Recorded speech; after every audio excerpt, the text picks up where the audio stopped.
Welcome to the Gentleman's Guide to Vampires. Very recently, I got back into running Vampire the Dark Ages. I've been running it for some of my Patreons over on my Discord, and I have also started streaming a chronicle for Vampire the Dark Ages. This has been, I guess you could say, a long time coming. It's been ages since I have streamed or recorded any kind of vampire game for broadcast. I think the last one may have even been for Red Moon Role Playing, which was quite some time ago. So it's been incredibly gratifying to come back to Vampire the Dark Ages and see what a fond response Crown of Thorns, this chronicle I've been running over on the Ticking Time Bob Gaming YouTube channel, has been getting. Loads of comments, loads of likes, loads of views. It's wonderful. It's wonderful to see so much positive reception. But if you haven't checked it out yet, I thought I would give you a brief synopsis. Not a full recap, because the episodes are there for you to watch. There's episodes 1 and 2 as of time of this broadcast, and 3 will be going up at the end of this week with any luck. This is a game I am running for Bob and Zach of the Ticking Time Bob Gaming YouTube channel. I'm also running it for Ree of Sorcery Arts and Mortal Rolls, and Jack, that being Law by Night. They're my players, and they're a brilliant cast. We have a coterie that includes a Tremere Witch of the Woods. We have a La Sombra criminal mastermind, the head of a crime network in Dark Ages Thorns, a small town in southern England. We have a Nosferatu, who is a theatre proprietor who obsesses over various members of his cast and things, objects, a massive hoarder and collector.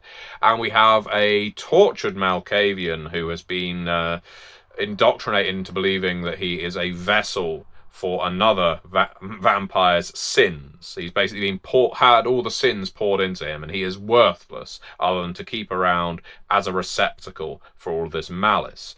Now, the story starts with a Malkavian entering Thorns with his child, our player vampire there, and the Tremere Witch guarding him, shepherding him, if you like. This Malkavian, Griffith de Percy, is alleged to have been one of the murderers of the Archbishop of Canterbury, Thomas Becket. The game is set about a month following his murder, so in about 1171. And the story has basically this Malkavian being hunted, but not only is he being hunted, he is having a negative effect, shall we say, on the entire domain around him, the mortals dwelling in it.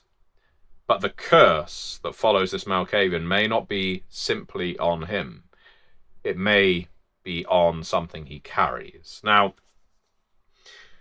as of the time of broadcast, I will say that certain plot elements have occurred, places have burned, vampires have been destroyed.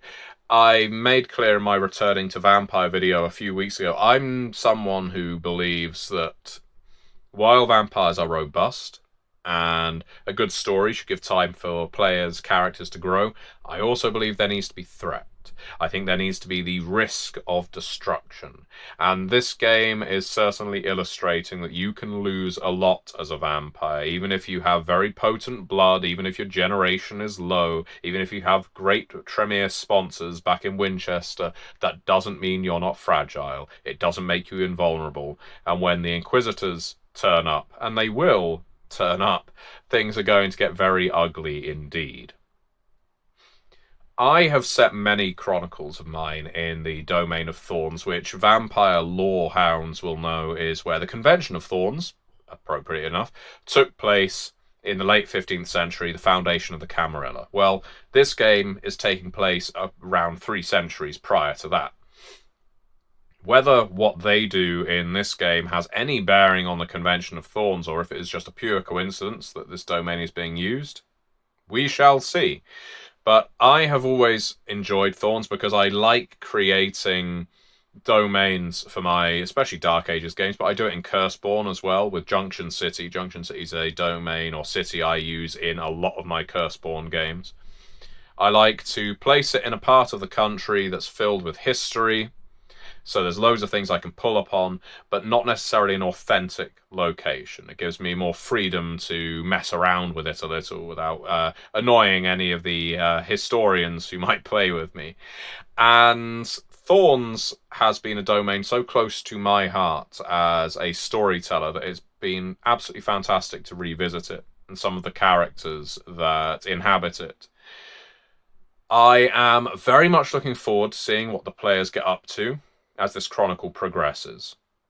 And I want you to check it out as well. If you're a fan of Vampire, if you like Vampire the Dark Ages, and if you enjoy my running of Vampire, I know a lot of you subscribe to this channel based on my old Dark Ages recaps from many, many years ago. You will enjoy this 3-part chronicle, so you don't have to invest much time.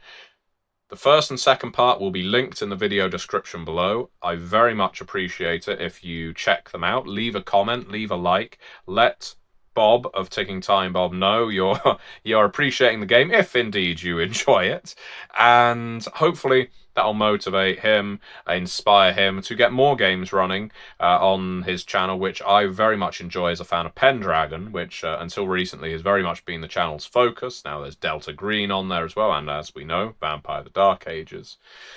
And yeah, it will be, as I say, very interesting to find out what happens to the characters of Layla, our Tremere, Joan, our La Sombra, Vescom, our Nosferatu, and Warren, our Malkavian. If you have already watched, please comment below as well. Let me know which of the characters you've been enjoying the most, whether you're inspired by the plot, if you're going to use a plot like this in your vampire games. Any theories you might have about what's going on in Thorns and why it's happening. I would love to read all of that. Thank you.